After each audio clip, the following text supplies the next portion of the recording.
వందే మాత్రం. నేను మీ journalist Navata. Welcome to R political. Cockroach Janata party ఆవిర్భావంపై ఆందోళన అవసరం లేదని, భారత ప్రజాస్వామ్యానికి అన్ని రకాల గొంతుకులకు భావోద్వేగాలకు చోటు కల్పించే సామర్థ్యం ఉందని, జెన్జెడ్ తరానికి దేశంపై విశ్వాసం ఉందని రాష్ట్రీయ స్వయం సేవక్ సంఘ్ అఖిల భారతీయ ప్రచార ప్రముఖ్ సునీల్ అంబేకర్ స్పష్టం చేశారు.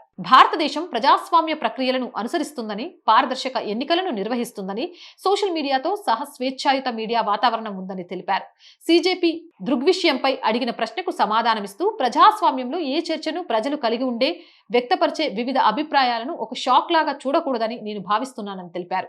వాటిని సాధారణ ప్రక్రియలో భాగంగా పరిగణించాలని, వాటిని నిర్వహించడానికి మీడియాకు తగినంత స్వేచ్ఛ ఉందని తాను నమ్ముతున్నానని చెప్పారు.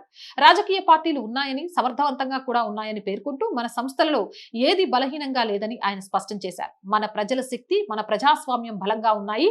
ప్రతి ఒక్కరి గొంతుకను, భావోద్వేగాన్ని కలుపుకునే సామర్థ్యం మన ప్రజాస్వామ్యానికి ఉందని నేను నమ్ముతున్నాను.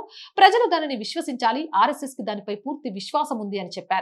భారతదేశ యువత లేదా జెన్జెడ్ దేశం పట్ల ఆశావాదంతో ఉన్నారని, రాజ్యాంగ చట్టంలోనే పనిచేస్తున్నారని ఆయన విశ్వాసం వ్యక్తం చేశారు.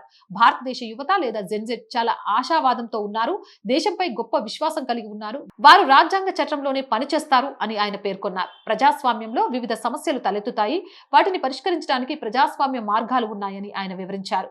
ఈ వివాదంలో ఆర్ఎస్ఎస్ నేరుగా జోక్యం చేసుకోవాలా అని ప్రశ్నించినప్పుడు, భారతదేశ సంస్థలు, రాజకీయ పార్టీలు, మీడియా సంస్థలు ఇటువంటి అంశాలను పరిష్కరించే సామర్థ్యాన్ని పూర్తిగా కలిగి ఉన్నాయని అంబేకర్ పేర్కొన్నారు. ప్రతి ప్రజా చర్చలోనూ ఆర్ఎస్ఎస్ హడావిడిగా జోక్యం చేసుకోవాల్సిన అవసరం లేదని ఆయన స్పష్టం చేశారు.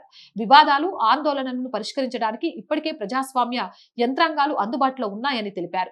పాకిస్తాన్తో ప్రజల మధ్య సంప్రదింపులు కొనసాగించాల్సిన అవసరం గురించి పీటీఐ ఇంటర్వ్యూలో ఆర్ఎస్ఎస్ కార్యవాహ్ దత్తాత్రేయ హొస్బలే చేసిన వ్యాఖ్యలపై అంబేకర్ మాట్లాడుతూ, తమ సంస్థ అటువంటి సంప్రదింపులకు ఎల్లప్పుడూ మద్దతు ఇస్తుందని తెలిపారు. ప్రభుత్వ స్థాయి చర్చలు రాజకీయ దౌత్యపరమైన నిర్ణయంగా ఉన్నప్పటికీ, అధికారికంగా మార్గాలు చురుకుగా లేనప్పుడు ప్రజల మధ్య సంభాషణలు కొనసాగించాలని ఆయన సూచించారు. అయితే విషయాలు అధికారిక మార్గాల ద్వారా ముందుకు సాగినప్పుడు కూడా ప్రజల మధ్య జరుగుతున్న సంభాషణలను కొనసాగించాలని ఆయన పేర్కొనడం వాస్తవమని చెప్పారు. కొన్ని సమస్యలు ఇంకా తలెత్తుతూనే ఉన్నాయి, అలాగే వాణిజ్యం కూడా కొనసాగుతుంది. ఇరుపక్షాల సంబంధాలు నిలిచి ఉండాలంటే ఈ ప్రక్రియను కొనసాగించాలి, తద్వారా క్రమంగా కొన్ని సమస్యలు పరిష్కారం అవుతాయని ఆయన పేర్కొన్నారు. భారతదేశ విభజనను ఆర్ఎస్ఎస్ ఎల్లప్పుడూ వ్యతిరేకిస్తూనే ఉందని అంబేకర్ స్పష్టం చేశారు. ఆ సమయంలో తమ సంస్థ మరింత బలంగా ఉంటే విభజన జరిగి ఉండేది కాదని కూడా ఆయన తేల్చి చెప్పారు. ఆయన చెప్పిన మాటలపై మీ అభిప్రాయాన్ని కామెంట్ చేయండి. జై హింద్, జై భారత్. అండ్ మోర్ వీడియోస్ కోసం our group of channels, our voice, our political, our Sanskriti channels ని వెంటనే సబ్స్క్రైబ్ చేయండి. అలాగే కంటెంట్ బాగుంది అనిపిస్తే లైక్ చేయండి, షేర్ చేయండి. ఆర్థికంగా ఆర్ వాయిస్ కి చేయూతనందించండి. ఫస్ట్ వీక్ వచ్చేసింది, శాలరీస్, రెంట్స్ చాలా ఉన్నాయండి. కొన్ని అనివార్య కారణాల వల్ల మనం మధ్యలో కొంత వీడియోస్ కూడా చేయలేకపోయాము. ఈ మంత్ ఆర్థికంగా చాలా భారం అవుతుంది, కాబట్టి మీరే ఆర్థికంగా చేయూతనందించి ఈ ఛానల్ని కాపాడతారు అని ఆశిస్తున్నాను. ఆర్థికంగా సపోర్ట్ చేయాలి అంటే సబ్స్క్రిప్షన్ పక్కనే జాయిన్ అనే బటన్ ఉంది. 1 to 5 లెవెల్స్ ఉన్నాయి. ఏదో ఒక లెవెల్లో సపోర్ట్ చేయండి. లేదా స్క్రీన్ మీద గూగుల్ పే, ఫోన్ పేతో పాటు అకౌంట్ డీటెయిల్స్ ఇచ్చాను, మీకు తోచిన సహాయం అందించవచ్చు. వ్యాపార ప్రకటనల కోసం 8328500576 నెంబర్ని సంప్రదించండి. జై హింద్, జై భారత్.